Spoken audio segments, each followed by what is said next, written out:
made a video about running this rake the other day, and I showed you how cool it is, you know, with the way it sweeps the hay and everything.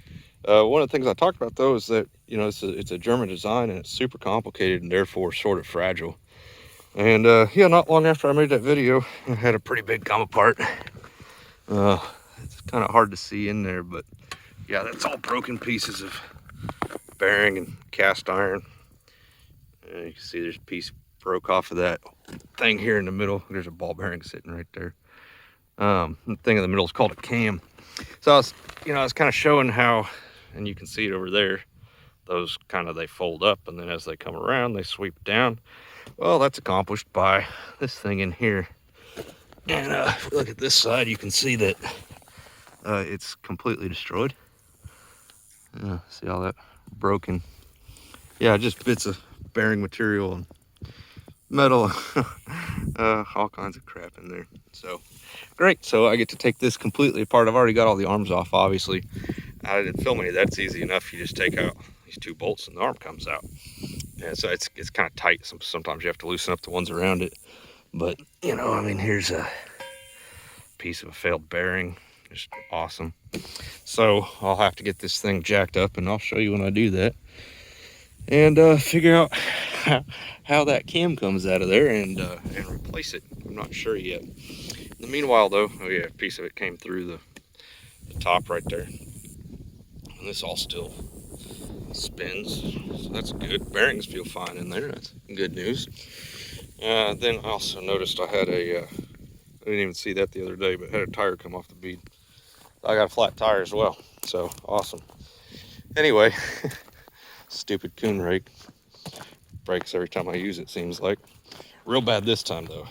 Grand total on this one's going to be about $1,900 to fix it, and I'm dumb enough to fix it. So anyway, I got some new tines while I was at it. So this, the way this works, it's got this little offset arm. You see this pivots, right? There's a nylon bushings in there, and that's what this greases. These are sealed bearings. I broke two of these. Yeah, so I went ahead and got all the bearings for all of it. Since I have to take the entire thing apart to get to it anyway, so anyway, there's a new bearing and two of these new, whatever those are called, and I've got one of there's a shaft in there. I'll show you all this later. It's broke, but anyway, whole box of parts. So yeah, all right, let's get into it.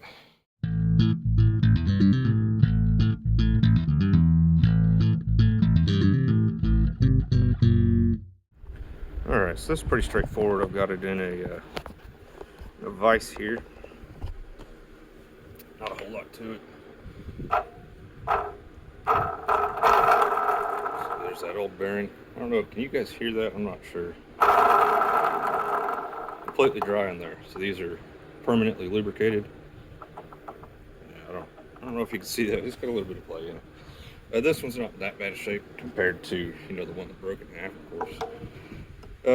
Now, I'm noticing on these, there's one roll pin in it, but on their website and on every other every other thing that's held together with roll pins, this is kind of interesting. You know, Germans, like I said, these are stuck together. But what they use is actually a roll pin inside of a roll pin. I've never seen that before. It's kind of odd. I'm noticing on this though, the last one that I just did, and then this one, it's only got a single roll pin in it. So, but for as complicated as the way this machine works, the repair so far, I haven't got to that cam yet, but so far pretty straightforward, pretty simple.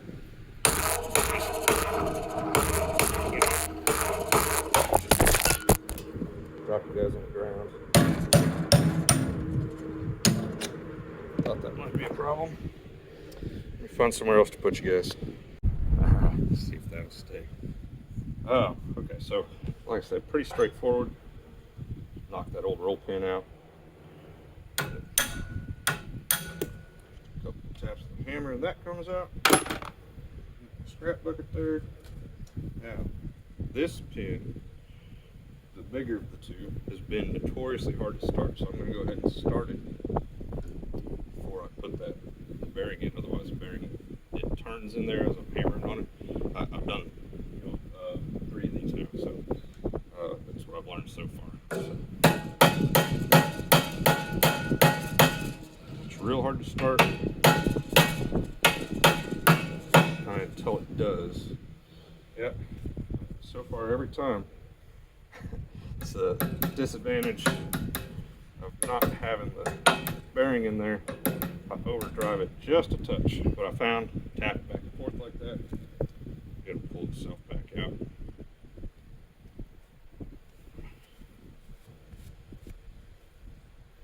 So unfortunately, these are not greasable bearings. So once I put this back together, I can't touch this again. So this will sit just flush, and there's a little bit of space there, but it'll sit just flush. So if you line that up and you line your hole up ahead of time. Oh, this one's a little proud actually. Okay, well, so I was wrong. But you can see they put a nice, I'll have another one with me here. Put a nice chamfer on that hole though, so as you're driving it in and there's a chamfer on the end of the pin here, it'll kind of self-align itself as long as it's reasonably close.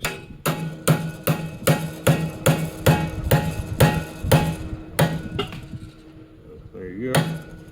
And then these ones, I don't know why they're like this, but they're all connected together and sometimes they're kind of difficult to get apart. It's sort of irritating. That cut apart easy enough.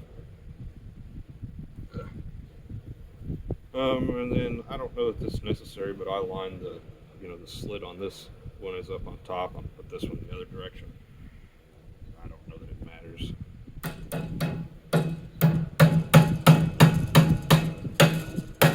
Just like that. And there you go. Bearings replaced. So easy enough. I mean, really, it's that part's not that bad. Yeah, it wasn't too bad to get it apart. Just the 2 bolts that go through here. And I've got some of these bushings for a couple of them that were bad. They ended up sending me a whole bag of them. I only really wanted like 3 that I knew were jacked up, but whatever, I got some spares. So, well, yeah, there you go.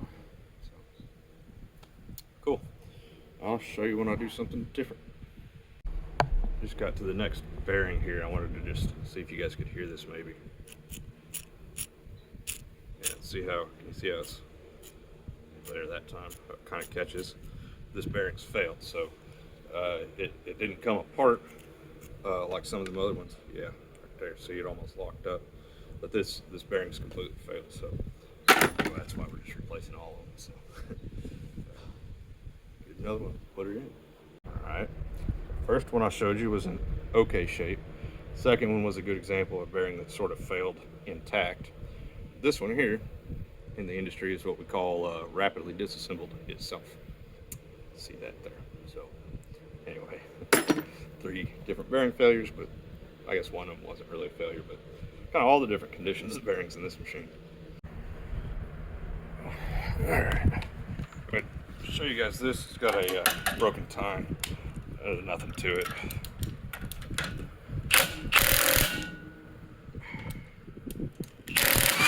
Just take that out. Right, so I happen to be using my 3/4 inch impact. Probably overkill. Old tine just comes off.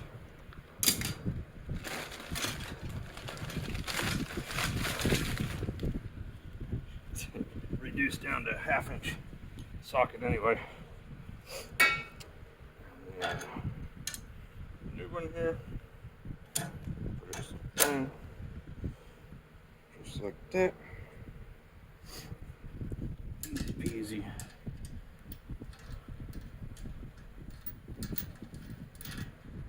But there you go. Tine replacement. This is a much more common thing. It's kind of normal wear and tear here. Like so. Oh,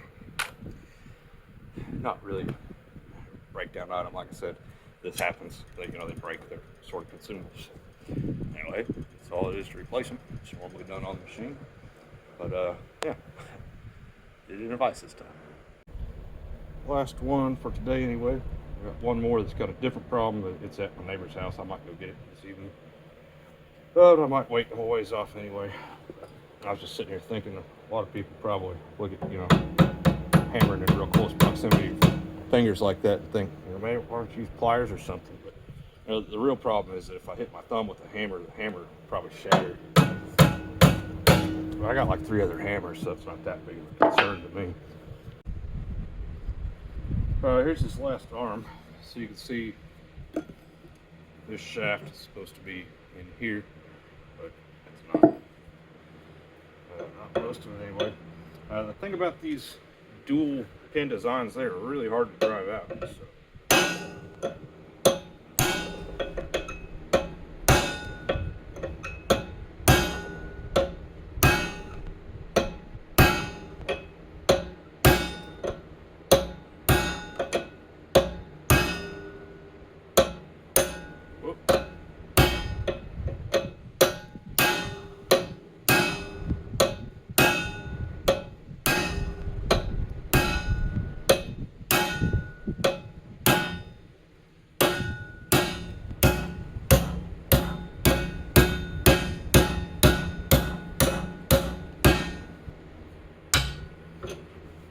Okay. Almost there. Huh. Like this.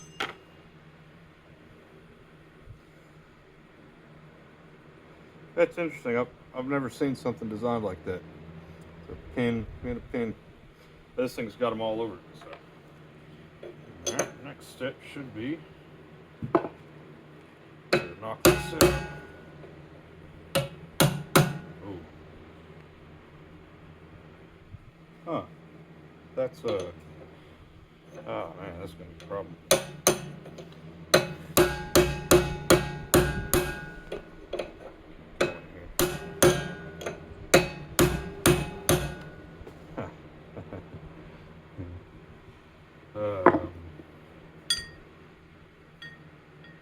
Sure enough. Alright, I just now realized this. I thought this was just machined like so, but this is not connected to this.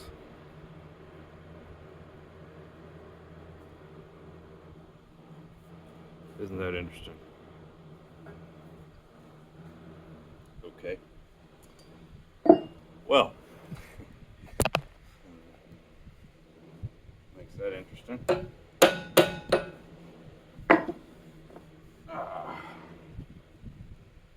Huh.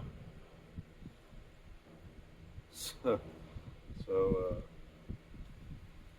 wow. Okay. So, damn Germans.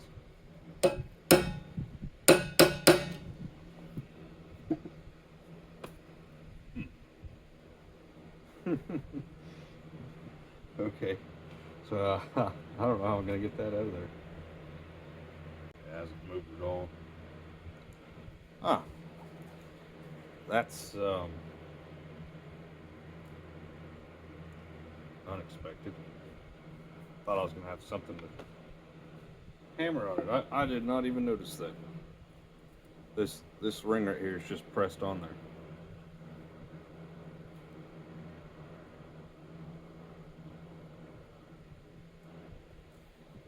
Oh, yeah, this is a slightly smaller diameter than the rest of it.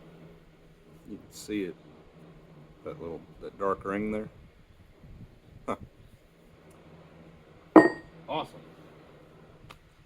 You know what I love most about fixing stuff here on the farm is when you find unexpected complications like that. Just really keeps things interesting. You know, you don't want to get too dull um, in life. You know, if everything was easy, you wouldn't appreciate the complexities of things. This equipment's like a fine wine. It's got lots of sort of yeah, I don't know. I hate wine. I don't even know what I'm talking about. Talk to you in a minute when I figure out what I'm going to do here. But here's what you do when you run into a problem like that. You just throw more money at it. Yeah, look at that. Brand new one. Oh, look, sweet. Look, we're going to put some of this anti-seize on there. Maybe if I ever take this apart again. Ah, come on. Well, anyway, I'll be wearing this on my face for a week. Anyway, maybe if I ever have to take this apart again, it'll actually come apart. We'll just slather it, why not?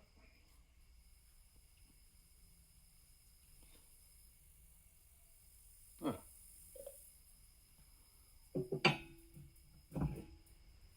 Alright, so ideally, you could just remove this thing and replace it. This is what I'm talking about. This stuff gets everywhere. You don't get it all off. Get it all over the place. So I realized I did not order a new one of these, and you know, technically, I should replace this, but not going to. I'll put this one back in. The good thing about this one is, and the difference between this one over here is, this one's on the outside of the machine, so I can watch it. I can look at it. If it starts to let go, if it starts to move, I can inspect it before I use it. And yeah, it's a bad practice, just as a rule. And the this is a pin inside of a pin, roll pin inside of a roll pin. But I can't get them apart because they're rusted together. So figures. Hold this so it doesn't rotate on me.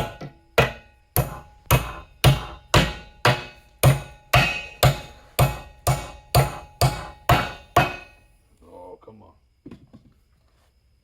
Bigger hammer. Maybe I won't miss them.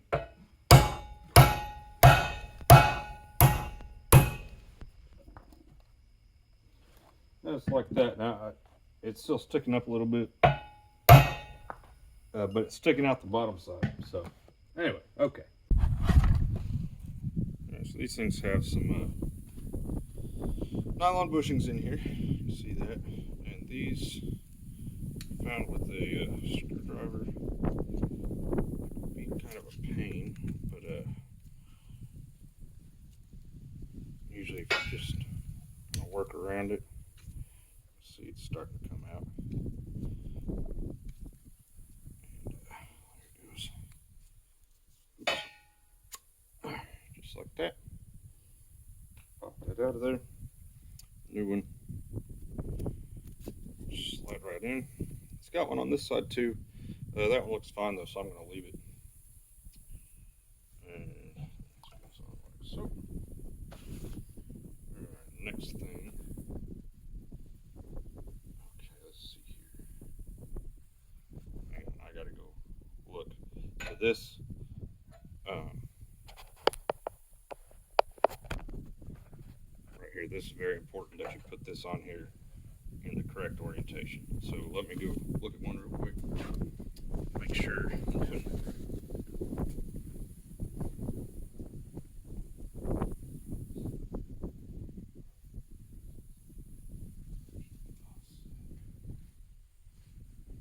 Okay, so this is going to go this way. So there's this bar out here. So it's round on this side, it's flat on this side. So with the flat side up, it goes the direction of this offset, which should be this way. Right?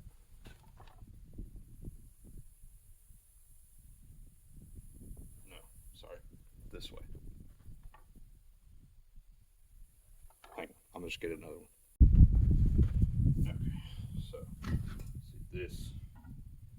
That's the orientation, so it's going to face away from me. Okay. And then this is just like the other stuff. It's a pin, and then there's a pin that goes in. Now on these fat pins, for whatever reason, where are we at here? One side is tapered, the other side's not. So obviously your tapered side is going to go in first.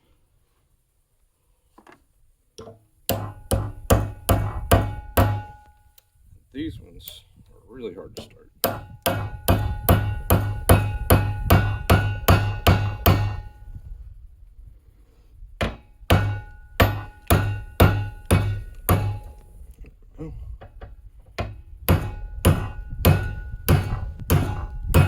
I've got this kind of leveraged out here quite a ways, so it's kind of springy.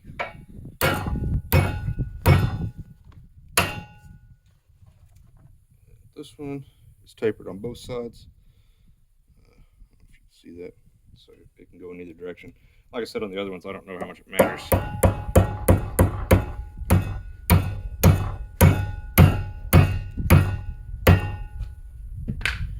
Just like that.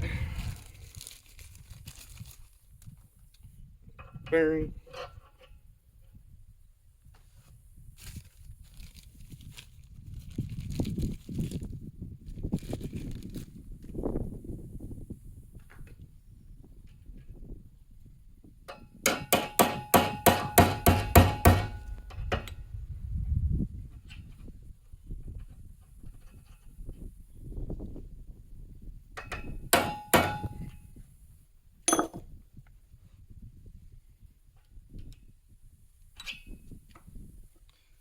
Let's just start these without the bearing.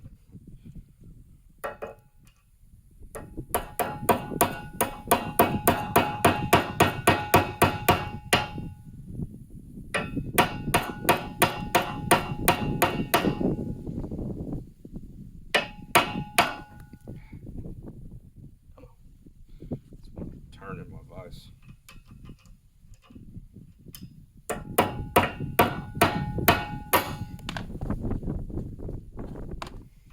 Of course, this one's gonna fight me more than any of the other ones. Come on.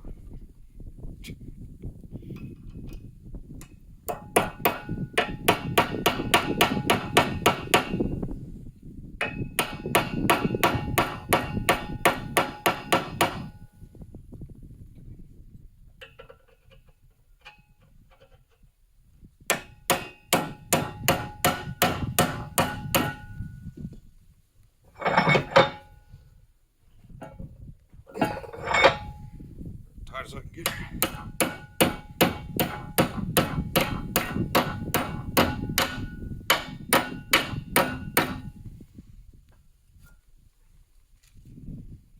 Little pin.